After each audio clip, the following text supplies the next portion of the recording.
who were the grandmasters that we looked up to or we kind of admired when we were kids.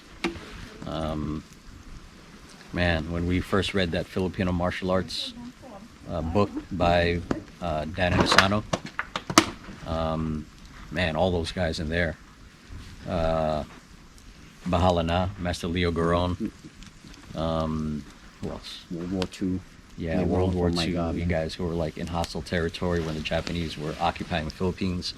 Fighting with a bunch of dudes fighting with blades in the jungle against a modern army. Yeah, working together. Because before we read this book, we were already training to work together. Yeah. And then, you know, you want to research guys and know about people from, you know, in the past. That's how you know it's New Year. People are shooting. Happy New Year. Happy New Year. Happy New Year. Happy New Year. Yeah, this is how you know it's New Year's in the Poconos, Pennsylvania. What is that you're opening? Well, they were bolo guys in the jungle working together, you know, and then you hear, you know, they're fighting the Japanese, and, you know, they're not big people because we're not big people, but it was interesting to us because they were in hostile territory. Like every time they woke up, every time they woke up, they were in hostile territory. So we were not in the same scenario, but when you live in a place like that, you think you're in the same scenario. So you look to them for like inspiration to be brave, you know. I don't know about Filipino kids now, but our mom, you know, our father, like that generation, they were kids during that war, right? Like I think my mom said she was a little girl when that happened. So the stories about what happened in the Philippines during the war was still that it's not even a generation apart. It's the guys right who our parents and our aunts and our uncles are talking about it, because it's something that even if they were kids, their parents, their our Lola and Lolo talked about it a lot. It was in our ethnic consciousness, right? There were firsthand stories about what happened to our relatives and people who they knew in the Philippines, like during the war. So knowing that there was another side to that, you know, that there were people who were fighting the Japanese. Yeah. It was really, really nice to hear, especially when you're young, that we're not just people running away into or getting marched, or getting, I don't know if if this is what a lot of the Filipino guys, families talk about, but the image of kids getting thrown up and getting bayoneted, like caught on a bayonet, that's something that, like, you hear a lot, and it's not just one person saying it. So it was probably true, but that image is something that like you're told. And then when we're reading about these bolo men out in the jungle, right, fighting the Japanese, that's very empowering. Yeah, we loved it. Yeah, and it was the same thing. They were fighting against another group of people just to preserve their quality of life, and we got that. We understood that. You know, no way near on the same level, but we don't know that because we think that something's going to happen to us every day. We're in this kind of environment, so. And we're the same, and we put a bolo on and walked out the house. Mm-hmm. It was the same. Right. It was the same exact thing. So guys like Leo Garon, like we never studied Bahala Na. We just we used their experiences for inspiration, like to be brave. You know, like these are little Filipinos, like us, and they're moving up against a significant enemy. Outnumbered. Same thing. Small groups of people battling out in their environment. So that was something that, you know, you look to. You know what I mean? Historically and right there too, like practically. Historically and practically, it was very like those stories are great. Like in all the challenge match fighters in the 50s, you know, like Angel Cabales and another guy, really small dude but vicious fighter, Tatang Ilustrisimo. He was a bit of a bigger guy, but like What a blade guy. blade Right. guy, like a sword guy, a knife guy, like A duelist. a duelist too. Or, he had his multiple opponent things, but a lot of the stories you would Yeah. hear and a lot of the stuff you got from them later would be, how they were like in challenge matches, death matches. You also had the Dos Pares, the brothers, the original brothers. I think they were all lawyers. This is coming from my father, so the guys were educated, but they were also feared deathmatch fighters. Professor Oh, yeah, V. Professor V.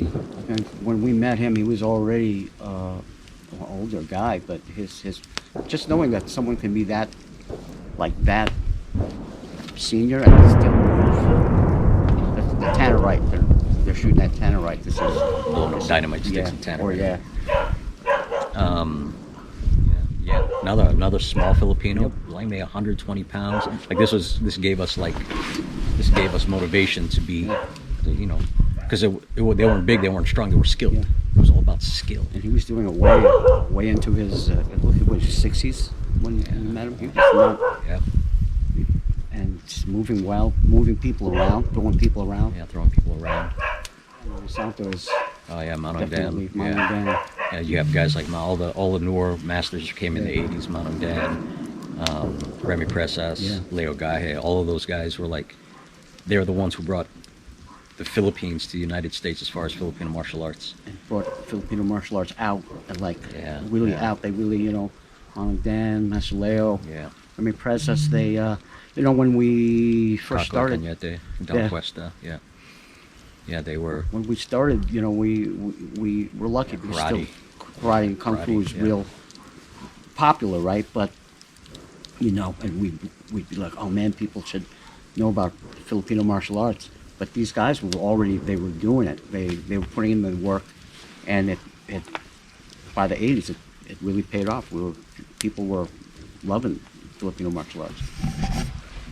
Yeah, and and it's all from the Philippines, and we're Filipino Americans. We're like the generation that came here in the 70s, and when everybody faced the same thing. It's a typical immigration story. They come here, they face a little bit of racism, and and a lot of bullying, a lot of physical confrontation, and it was something that came from